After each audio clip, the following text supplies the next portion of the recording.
wanna know, get into the flow. Hop onto the podcast, chillin' with the bros. Cause the ribbon never misses at a show. So if you coming, then you better up the pole. Rambling, these boys they always rambling.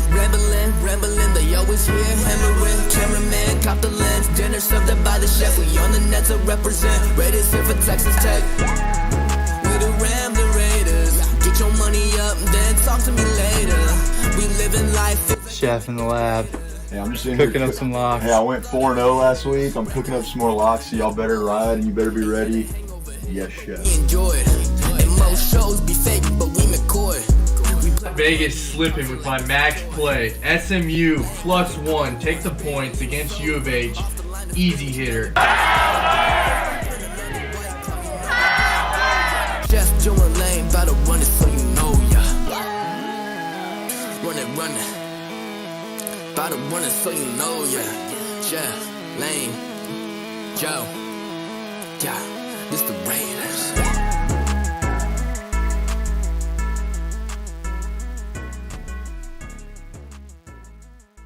I love dubstep. Find out everything runs through. Oh my god, he on X Games mode.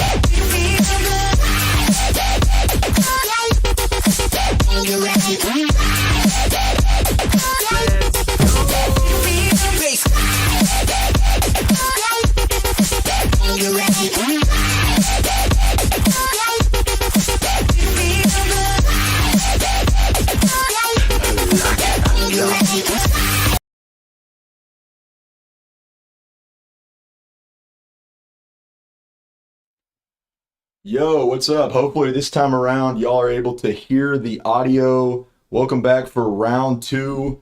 In this second attempt, it wouldn't be the Ramblin Raiders podcast if there wasn't at least one technical difficulty every single episode. So thank y'all for joining us for this premium Texas Tech content with some questionable takes, not a lot of intelligence, just general opinions. And I would say like really just pointed opinions that we know to be right, but that could actually be wrong. On the Ramblin Raiders podcast. So entertainment for fans, by fans. Thank y'all for joining us. If this is your first time or if you're a loyal listener and follower and you haven't done this already, make sure that you're subscribed to our YouTube channel. You can do that by clicking on that bell right below the screen there to stay up to date on alerts and everything that we're doing with the Ramblin Raiders entertainment and Ramblin Raiders brand. So make sure you drop us a sub on YouTube. Also, we are on Twitter at Ramblin Raiders is our, whatever username and handle. TikTok is at Ramblin Raiders. Our Instagram is at Ramblin Raiders. And then the Facebook page for everyone who still uses Facebook for whatever reason. I do. There you go. Check my Texas Tech content sometime. This guy, if you're like Lane, then our Facebook page is Ramblin Raiders Podcast is the page. I've heard that the reaction to things is very different between Twitter and Facebook. It's very, it's more of an older crowd, I'll say, on Facebook than it is on Twitter, I think, in my opinion. So I like to get in with the older crowd and see what they're talking about. You want to try to like have some of their maturity rub off on you. Right. If I had to guess, I would say the Facebook crowd really hates that we fired Mark Adams, and the Twitter crowd is very excited that we fired Mark Adams. So that is very accurate. Okay, that sounds about right. So anyways, for everyone here who's, I don't know where you're at, clearly you're not working right now, or you're putting work off and joining us to watch this content, which we really appreciate. Just a fellow degenerate on a Friday, trying to get that premium content, premium Texas Tech content around who is going to replace Mark Adams as the next head coach for the Texas Tech basketball team. There's a lot of names being floated around, a lot of options. Lane, before we get it rolling, I want to turn to the chat. Looks like Davion's really blowing it up. Davion's really excited. He wants to know what the move is this weekend, and now I'm a confirmed boomer. Yes. Now that I use Facebook. They used to call me like old BALLZZ, but now it's Lane's the old balls, man. Who else we got? Nick. I don't even want to know what Facebook. Yeah, I'm staying away from Facebook myself. Landon, thank you for warning us about our lack of audio quality that we had going. Make sure y'all hit us with a thumbs up if the audio's good and y'all are enjoying the content. And if you just hate us for whatever reason, go ahead and hit that thumbs down. Hit that thumbs down and like we'll take it. You know, like the podcasters that we are, man. We'll be able to handle that criticism. So today's conversation is circled around, and it revolves around who are the candidates that we think are the most suitable to replace Mark Adams to become the next head coach at Texas Tech, a basketball program that has really had a fall from grace in 1 year, has been at the pinnacle, the golden age, you could say. We went to the top. We went from, in a span of 5 years, we went to the top, literally got to the top, and now have just fallen off. I was going to say the golden age of its conception. I mean, the best days we had, and that's including the fun times during the Bobby Knight era, back when they were playing at the old dome over there. United, the Spirit Arenas. Yeah, the old one that's like where the Cotton Kings played and that they ended up shutting down. I think they still do some rodeos out there, but we've had a lot of history with the Texas Tech basketball program, and it was at its height these last couple of years, and now we're in a pretty critical situation where one wrong hire can really send you down. I hate to say it, like have you take a turn to negative town and down a dark and dusty road, whereas you make the right hire, and I think you start kind of climbing that ladder and sort of, inching your way back into that spotlight that you've been in over the last couple of years. So, important note for Texas Tech fans to remember as we kind of get into these discussions: this is one of the most lucrative and enticing job opportunities in the country right now. You look at Syracuse is obviously up there, forcing legendary coach, despite what Carl might think, Joe Boeheim. Joe Boeheim. I get all those Boeheims mixed. No, it is Jim Boeheim. It's Jim Boeheim, right? His kid's Joe. Yeah.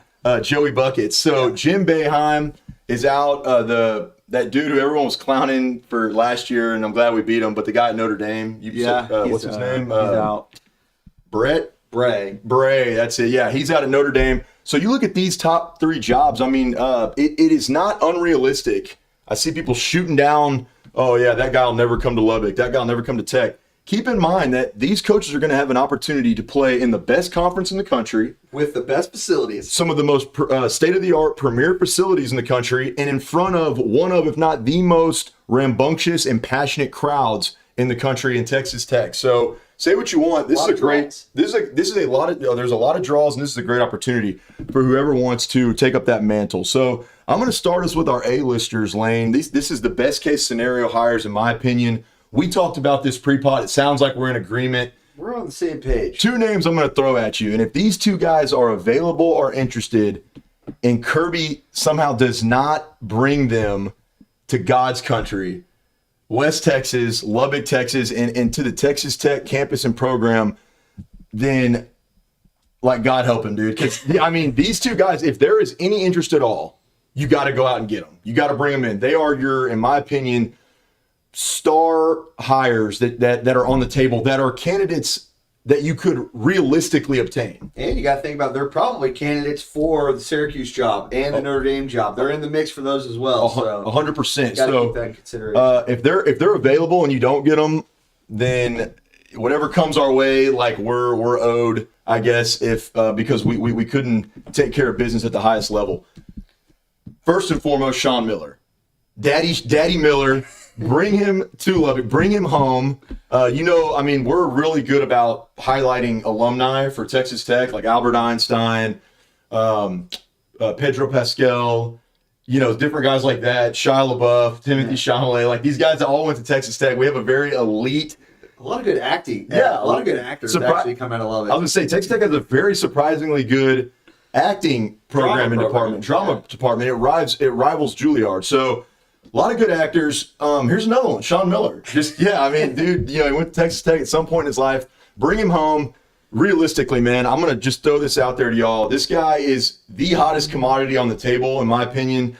Let me read through y'all his accomplishments throughout his coaching career as a head coach. And then, Lane, before I pull that up, for me, what are some things you like about old well, I'm not going to talk about Mac Daddy. I'm not going to talk about Sean Miller just in general. I'm talking about the hire in general, what it needs to be. It needs to be a guy who's a proven winner at a high level, not a proven winner at a mid-major. That there's going to be names out there that are being thrown around. These guys at mid-majors that are good. Hey, what do you think? I want a guy. I mean, that's just absurd.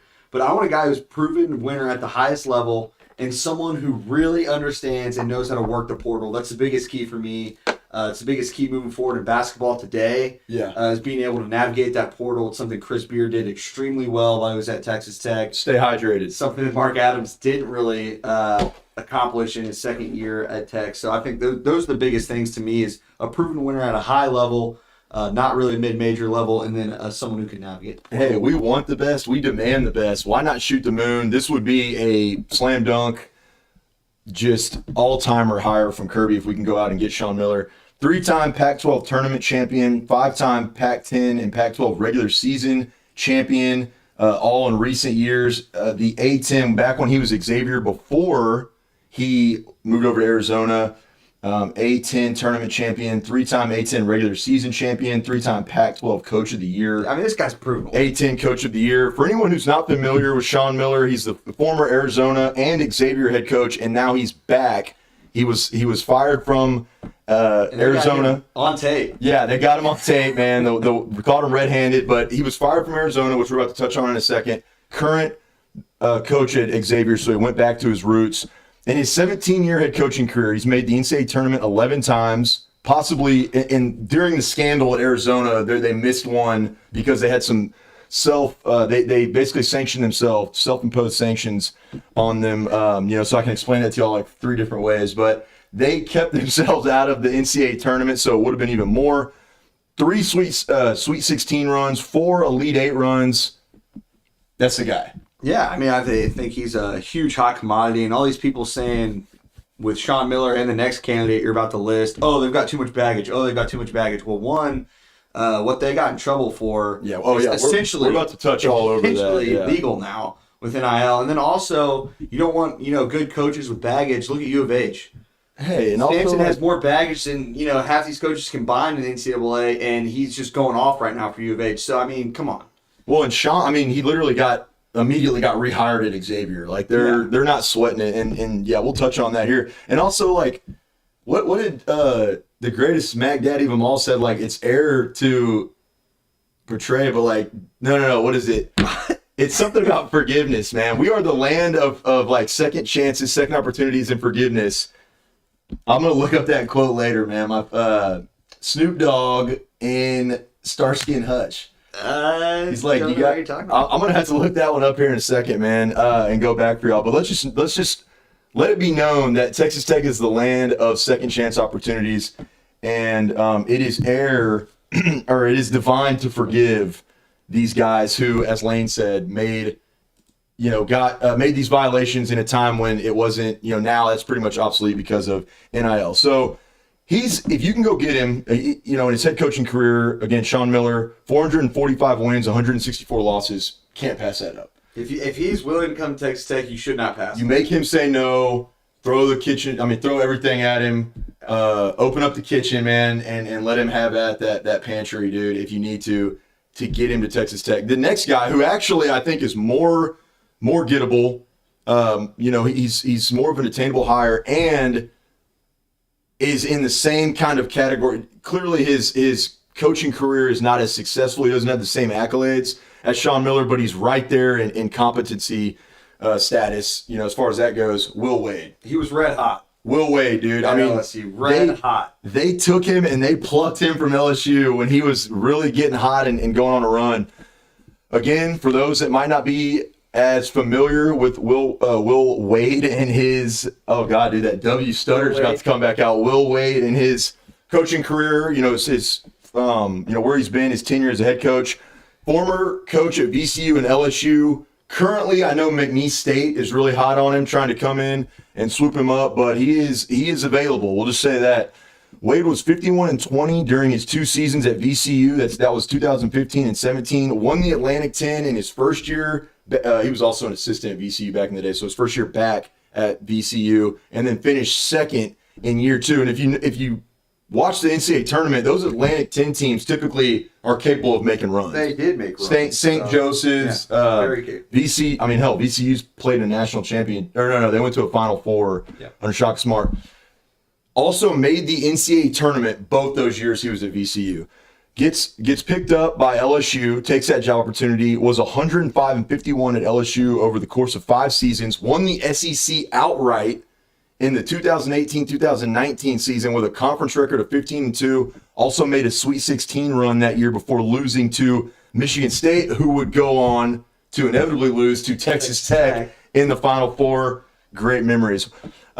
He went to the NCAA tournament 3 out of 4 possible years, and they would have made it. It would have been 4 out of 5 if the 2020 season or the 2020 tournament had taken place. Again, and we'll kind of touch on this point or say again Will Wade to me, elite coach. To your point earlier, Lane, he's proven it at the highest level. He's a proven winner at the highest level. I mean, arguably at LSU, he didn't have a bad season there. No. So, he's a guy that can come in and probably win instantly. He's someone who I think understands the recruiting game.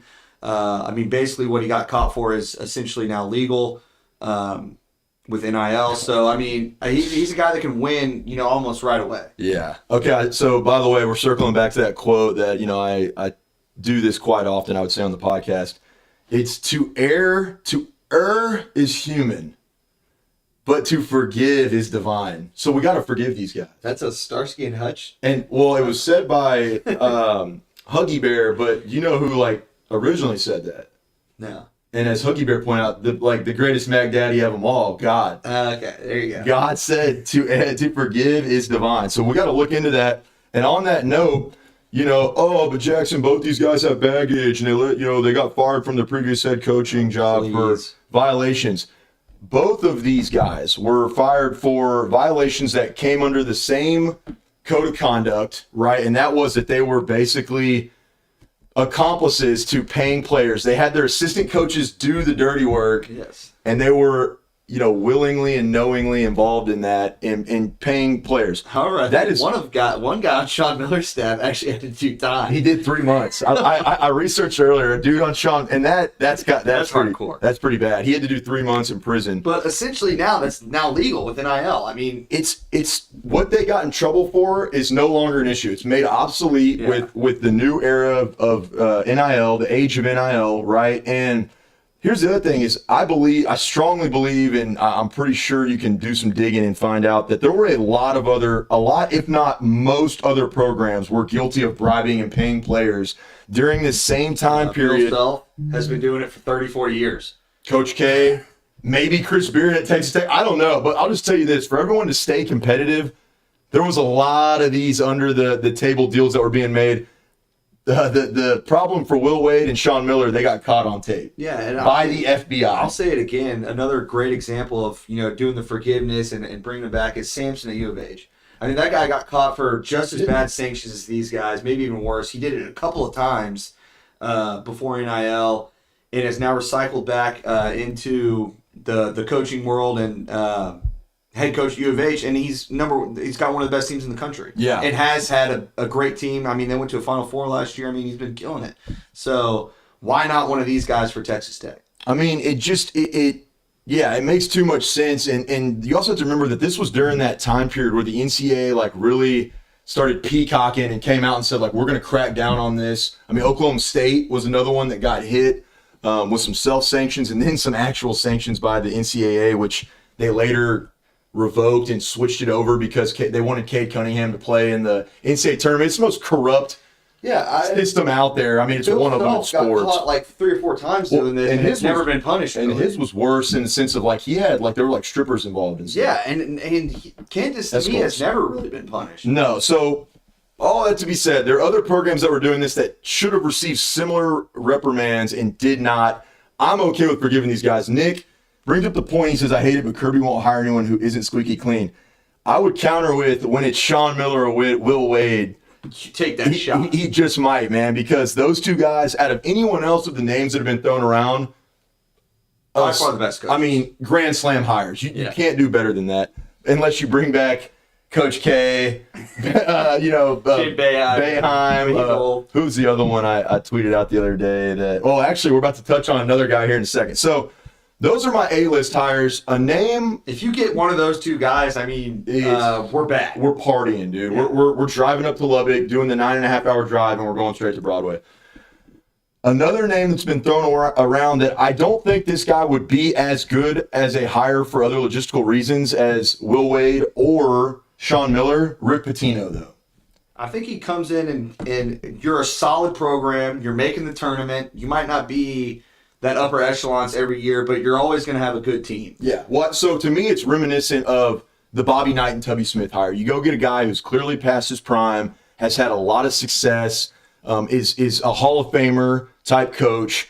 And when you look at Rick Pitino, I mean, I'm not even going to read off his rap sheet, his stat sheet, because it's too long. We'd be here forever. But it's Rick Pitino. It's the Catalina wine mixer of head basketball coaches. He's taken 2 different teams to the Final Four. He's won 2 NCAA championships with 2 different both those teams respectfully. So, look, the only thing I can think of as a concern, which is why I'd want Miller or Wade over him, is the kind of his age. He's 70 years old.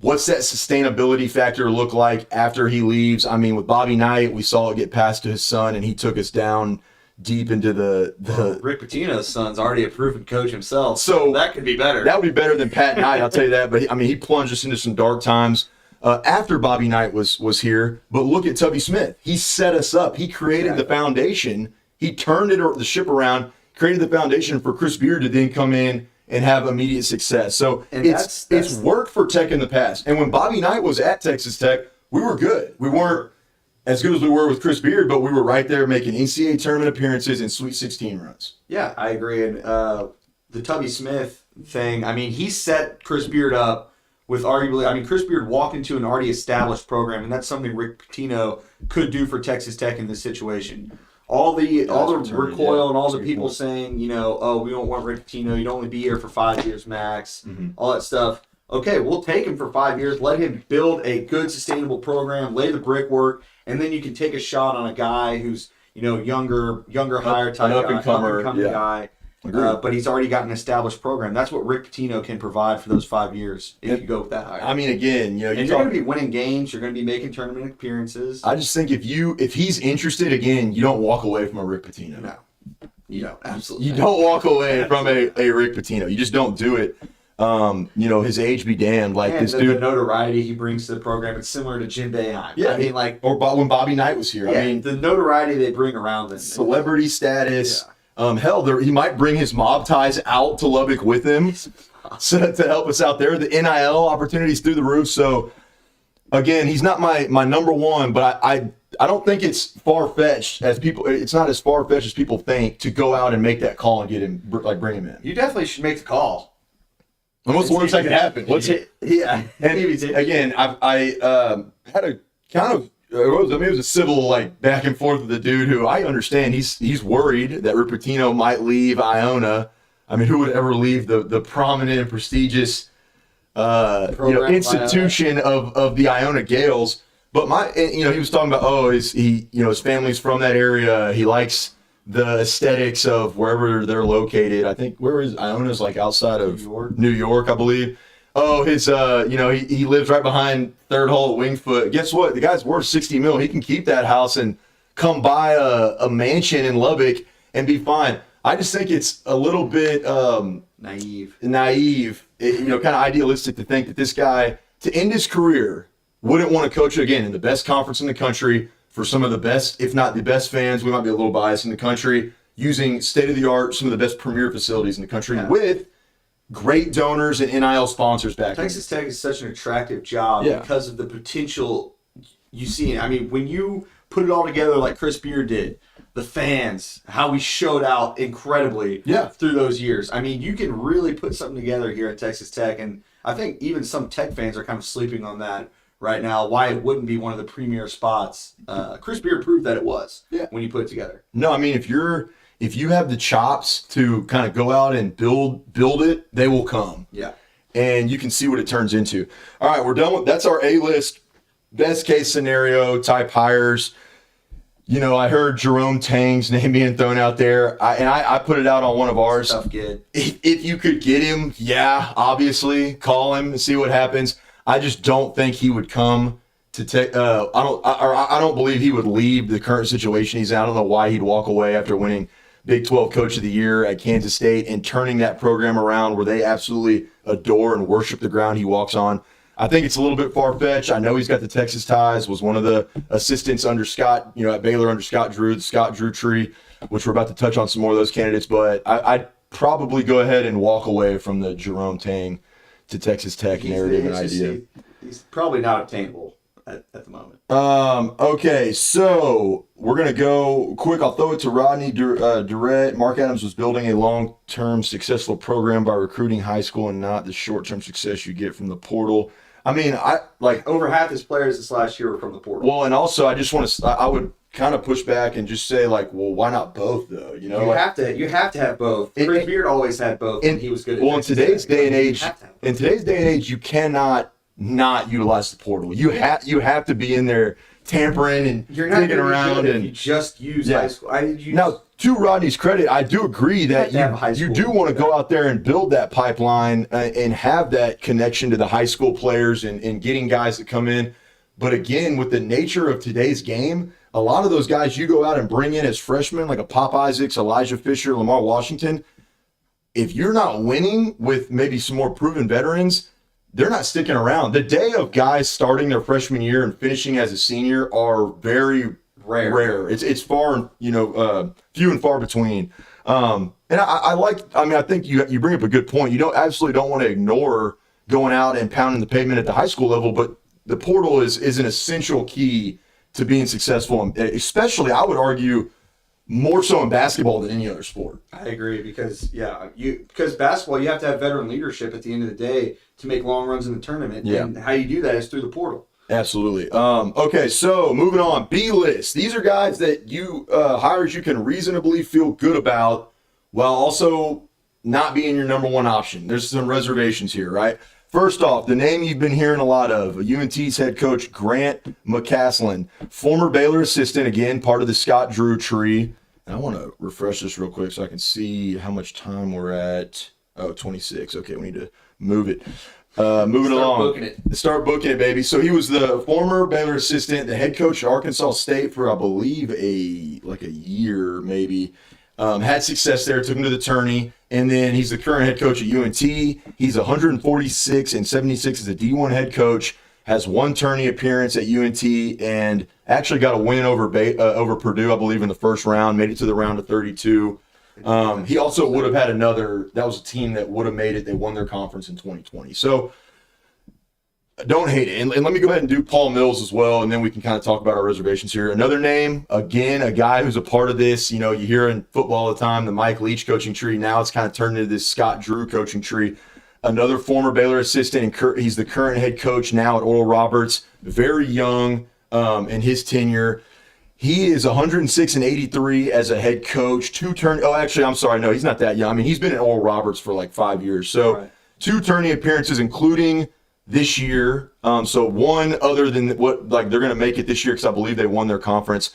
He did go on that Sweet 16 run with O'Banner, and when Kevin O'Banner was playing there before he transferred to Texas Tech. Number 2 Ohio State. Yes. Yeah, no, it was a really fun team. Yeah, fun team to watch that year in 2021. He's so damn hot right now, that Hansel. He's a guy that's going to be in the conversation for coaching jobs, kind of that, it's his time. Yeah. He's ready to be picked up by one of these bigger schools. Here's my thing. Take the shot on him. Yeah. Again, if it ends up being the hire, do I absolutely hate it and go into the fetal position? No. It could. Is it great? It's high risk, high reward. Exactly. It's my number one no. Because the associated risk to me is, can they duplicate this success in the Big 12? Look, Jerome Tang is an example of a guy who has so far. He came in and had Kansas State right there in the middle to upper echelons of the Big 12 this year. Turned it around very expeditiously, man. I mean, he got it done quick. But at the same time with these guys, there is an associated risk. And again, you talk about a big hire for Kirby. There's a chance that these guys come in here and kind of look at the dude from Loyola Chicago that's at Oklahoma right now. They haven't done Porter Moser. They were the worst team in the Big 12 this year, and then last year, did they make the tournament? I don't think they made it last year.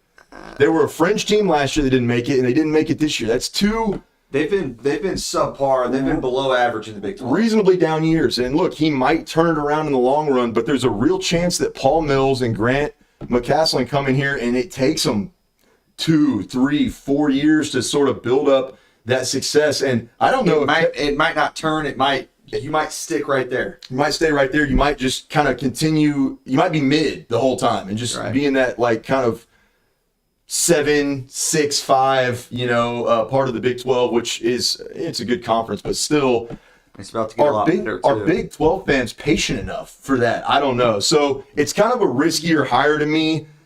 I won't be that upset by it, but it's just high risk, high reward, I think. Now here's my opinion. If you want to go that route, if we're talking about those kind of B-list, be ready to build. You're going to be building for a couple years. But an up-and-comer, kind of somewhat unproven commodity, I say if we're going to do that, let's just go all the way with the hire that's really the most it's kind of a carbon copy version of the Joey Maguire hire, and that is Ulrich Malaji from he hasn't been a head coach, and people really hold that against him, which I think is fair, but at the same time you got to look at it this way. He is the carbon copy of a Joey Maguire type hire. He's probably known as probably the best recruiter in college basketball. There's a strong argument that I would stand by and be on the side of that. He is the best recruiter in the state of Texas, everywhere he's been as an assistant coach. And right now he's actually, again, for anyone who doesn't know, he's the former assistant at Texas Tech under Beard and Adams. Beard took him to Texas. He was there at Texas for 1 year, got picked up by Jerome Tang, and is now the current assistant head coach at Kansas State. In the last 6 years, every program that he's been a part of, there's a common denominator with all of them. Him. They make a run, and they're good as hell. Yeah. They're a quality program. He might be that secret sauce that that's a part of the winning culture and recipe with these programs. I think if you're going to take that risk for Kirby, why not go all the way, man? Yeah. Because he seems like he is working his way where he will be hired by a big university or one of these P6 programs that need some help pretty soon. And in today's day and age, you cannot emphasize enough relationship building with players, boosters, parents, fans, everybody. It's what ultimately cost Mark Adams his job. Yes, relationship building. I would argue relationship and recruiting probably outweigh everything else. Yes, you need X's and O's, but this guy has been under coaches who have had good X's and O's, so I wouldn't say it's that far of a venture that he would be able to be a solid X's and O's coach as well. The one thing you can hold against him, he has zero head coaching experience. I get that. Not proven at the highest level. It is a risky hire for Kirby to go out and make, but if we're going to do that route, that's my guy. That's my guy. I don't see why you wouldn't go, because hey, even if it takes time for him to build his kind of playbook, if it takes time for him to build his playbook and his schemes, he's going to have the Jimmies and the Joes to execute at a high level because he's going to recruit like no other. So that's generally, I think, who the B-listers. The B-listers, but I think generally all those names we just listed off are obtainable guys that if you do make one of those hires, you feel solid about it. Some of them you feel really great about it. The B-listers, you feel okay about it. Yeah, and you feel solid. You get a B-lister in there. You be prepared to build for a couple of years, which is fine. Yeah. But you're not going to get that instant winning that you see maybe with a Will Wade or a Rick Pitino or Sean Miller. I mean, if they come back, you're winning the Natty, the next year. But okay, we'll end it on this note, and if we have time, I do want to talk a little bit about Fardas, AMAC. It looks like we're doing okay. C-list, aka I should have just called it F-list. We don't want to hire you. This is people I do not want to hire that their names are being thrown around. The first one, and I want to clarify, I think Rodney Terry is who I'm alluding to. I think he's done an amazing job. That should never be taken away from him. What he stepped into with the toxic and chaotic environment that was left to him, environment, now not team, but environment that was left with the firing of Chris Beard and the whole scandal behind the Chris Beard saga at UT and ending the way it did. That should never be taken away from him. I think he's capable. I think that he did an awesome job this year with what he had. Now, on that note, Lane, I'll let you kind of go off on it because you have the same thoughts I do. On that note, what he was handed was a shiny piece of gold, dude. Yeah, he was handed the keys. He was handed the keys to the kingdom. He was handed probably one of the most talented teams in the NCAA. It reminds me of Mark Adams. It reminds you of Mark Adams stepping into what he did his first year. Yes. A really talented team that he did a good job with. Took him to the Sweet 16, lost to a good Duke team. But Rodney Terry has inherited an even better team than Mark Adams had his last year. I mean, this team is a top 5 talent team, no doubt in anyone's mind. 100%. Can he sustain the success? We'll see. We don't know yet. It's a risk that if you want to go down that route, I think you have other candidates that are just more suited for, to be hired and that are have a better resume. That are ultimately, I think, gonna be more just received a little bit better from a fan standpoint. Rodney Terry, and I'll say this, as unrealistic and arrogant as UT fans can be sometimes, this guy, he won in one of these associated press polls, whatever. He won Big 12 Coach of the Year. That's fine. National Coach of the Year, maybe. They're going to be a high seed in the NCAA tournament. They might make a run, but here's my point. But the point I'm trying to say is that they might make a run in the tourney. Watch what UT does at the end of the season. I don't think they keep him. Yeah. Is what I'm going to say. And again, as unrealistic as UT is, that's fine. That's got to tell you something right there that they're not willing to hire. Basically do what Texas Tech did in hiring Mark Adams as their next head coach. To me, it's too reminiscent of the Mark Adams hire. There's too much kind of variable, exterior variables that you can't account for in this. Would he replicate that success on his own? Maybe, maybe not. I don't want to take the chance. Just go get Will Wade. And we don't have to worry about it. The other guy that's name's been thrown around. I don't know how realistic this would be, honestly. I don't think it's really realistic at all. Buzz Williams, and hell, I think A&M would be willing to give him away. I don't want him. I don't want to touch him. They're improved this year, which is great, but you got to think about they've been bad for 4 or 5 years. I mean, not just bad, really bad. It took him. His job was on the line like 2 years ago. Yeah, they were really bad. Bottom feeders in the SEC. Also, his the last 3 or 4 years, his first couple of years there, and then extended into about 4 or 5 years, and then now they're just kind of turning into. What up, Aaron? These boys are rambling. They're getting better, but still, I don't think Buzz Williams is our guy. I don't think he fits in with the culture of the program at Texas Tech. I put in my notes like he's a hard-o. He is hard-o. I don't like the three-piece. He wears a three-piece suit. To me, that's like just take it back a notch. He seems kind of like a hard-o. He also gives me a little bit of the Mark Adams vibes as like an older guy who is kind of socially awkward. I'm sorry to say this. That sounds terrible about Mark Adams. I think Buzz Williams is way worse in this regard than Mark Adams, but Buzz seems a little bit socially awkward. Like, I don't know how he would deal with our deep pockets, the guys who are kind of behind the scenes, really, your financial backers. The culture. The NIL guys, the team. I agree. The culture's not there. And I think that Buzz is kind of a dying breed of coach in the new age of college football. That college basketball. Football is always on my mind whenever you have Joey McGuire as your coach and coming off a 8-win season. Buzz Williams, kind of a hard-o, don't like it. Real quick I'm going to run and go grab that speaker because I did not like not having it last time. Fardaws Amac. What's going on with Fardaws? First guy to hit the portal. Oh, I did not see that in his. He hit the portal 2 hours after they lost to West Virginia in the Big 12. Shit. Yeah, it was a quick departure. I'll just say this, Tech fans, expect a lot more guys to enter their name in the portal. I think, in fact, I would almost venture to say there might be a chance that every single guy on the team puts his name in the portal. I don't know about that. I think some of them are going to wait and see who the hire is. Well, but here's the thing about the portal that you can retract your statement. You can just come right back.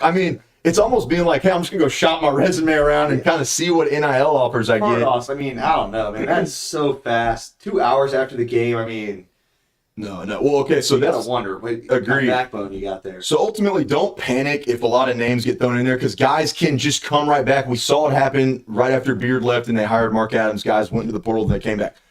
On the Fardaws note, you'll never hear us fault a guy for going and doing his thing. Go make your money. Go make whatever best decision it needs to happen for you. That's cool and all. At the same time, I'm not going to begrudge fans that are a little miffed that he announced that he was leaving. Dude, he had that graphic queued up in the drafts. That's ridiculous. He had that graphic queued up in the drafts, ready to go right after they lost to West Virginia. 2 hours, you can't wait a little longer. And then here's my thing is that, again, go do you, big fella. I'm not worried about it. Like, honestly, it's not shocking that Fardaws has entered the portal.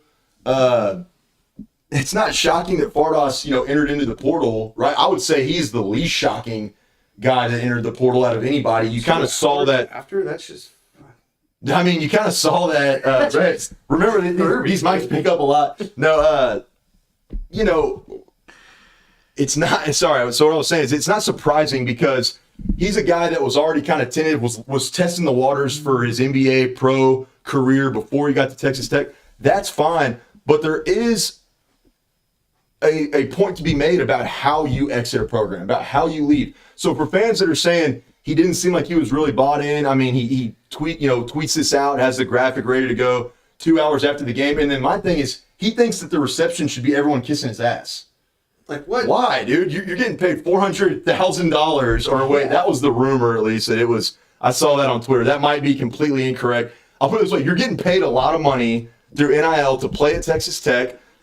Yes, we're thankful for your time here and the contributions you made to Texas Tech. At the same time, you got to play in front of some of the best fans in the country and the best conference in the country to showcase your skills. And you also got to use some of the most premier state-of-the-art facilities in the country. This is not a one-way street. Yeah. This is not a one-way street. This is a give-and-take relationship. You're getting benefit from this from Texas Tech, and you're giving Texas Tech some benefit as well, even though he didn't play a lot of the season. So I'm not mad at these fans. I'm not mad at the fans that are like, don't let the door hit you on the way out. I don't care. I'm not mad at Fardos really either. No, shit. That much. I mean, Leave, do whatever dude. you want, but like, don't expect us to be like all Leave, goody go. and happy about it. Get out of here. No, Don't expect us to like really kiss your ass for leaving. Like, I mean, what did you want us each to type out like a page saying like we love, like we're so thankful. We're so thankful you played half the season. Hey, God. again, we'll shake hands. Like, go do you, man. We're great. You know, thank you for being a part of this team for 1 year. That's it. That's cool.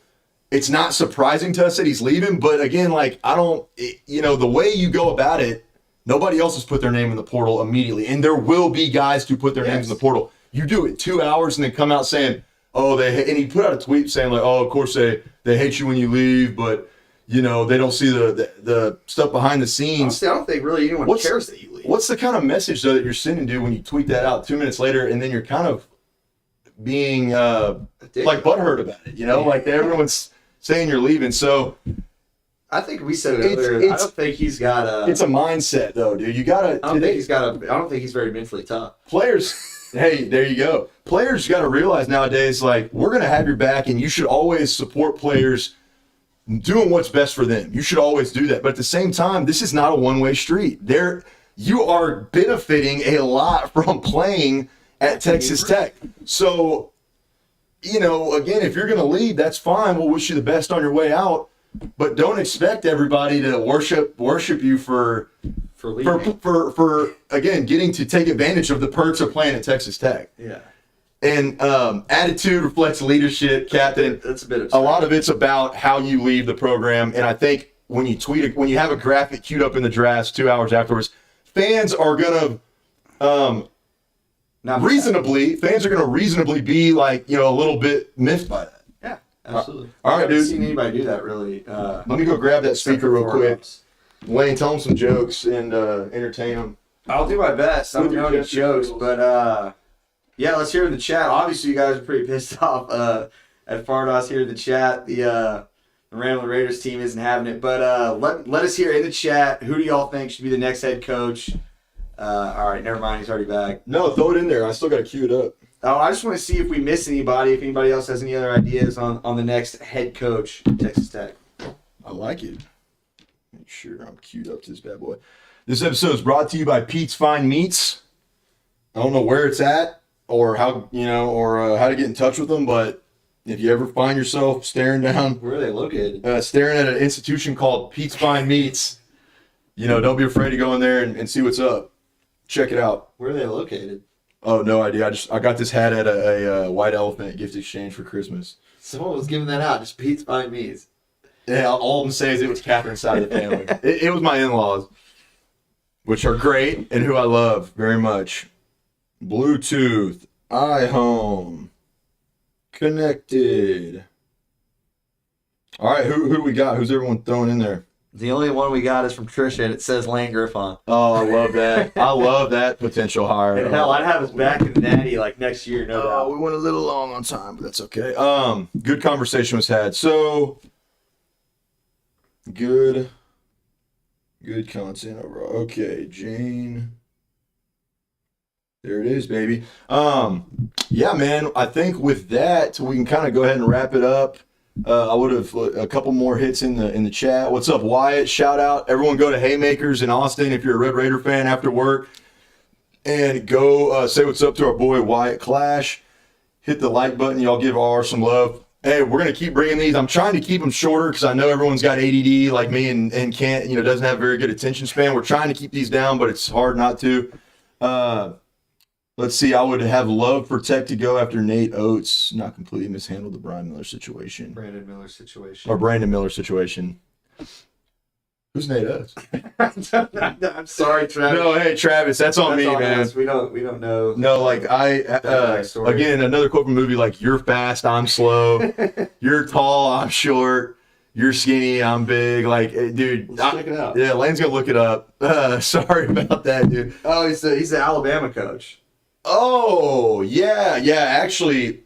I don't really like that guy, to be honest, but, I mean, he's a good coach. Oh, he definitely got Alabama up there. Oh, he's a damn good coach, dude. I mean, I don't know if we could get him, honestly. Well, after what's going on with Alabama, we don't want him. No, I mean, you're right. They had a guy kill a guy and another guy supplying the gun. Oh, God. Allegedly. But it's a tough look, to say the least. It's a tough look. I think he's a great coach. Personally, I just don't really like his vibe. But, I mean, hell, if he came to Tech and was winning games, I'm sure I would change my mind pretty quickly. Yeah. No, I mean, as far as names go of, like, proven coaches at the D1 level, he would be high up on that list. So, good recommendation. However, I think you're right. He totally botched there. Yeah, however, the Brandon Miller, that's right. I mean, you want to talk about a program that might go down in flames at the end of this year? Oh, my God, they deserve it. It could be Alabama. So, hey, look, we love you guys. I mean, we like y'all. Forgot I got to ask permission for that. Keep tuning in. We're going to keep doing this. Make sure you subscribe to our YouTube channel. Hit that like button. Follow us on all of our social medias. We're going to keep bringing you that premium Texas content that you love and want to hear. And I hope everybody has a Will Wade weekend. A Will Wade weekend. Will Wade type weekend. And, enjoy the rest of the conference action this weekend. And we start looking forward to the NCAA tournament. That's right, baby. Y'all keep your guns up. And hopefully this will come through well on the, also Apple Pod and Spotify. Go check us out there. We're putting content back there. Have a great weekend. Go get you a cold beer. We out. We out. Gotta say guns up. We out.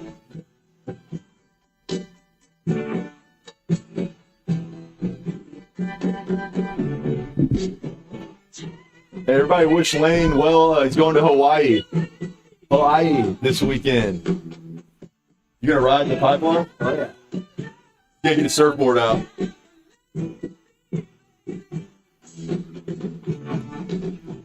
God, it's crazy to think Will Wade's gonna be the next head basketball coach at Texas Tech. Y'all see what Lane likes to do in his spare time.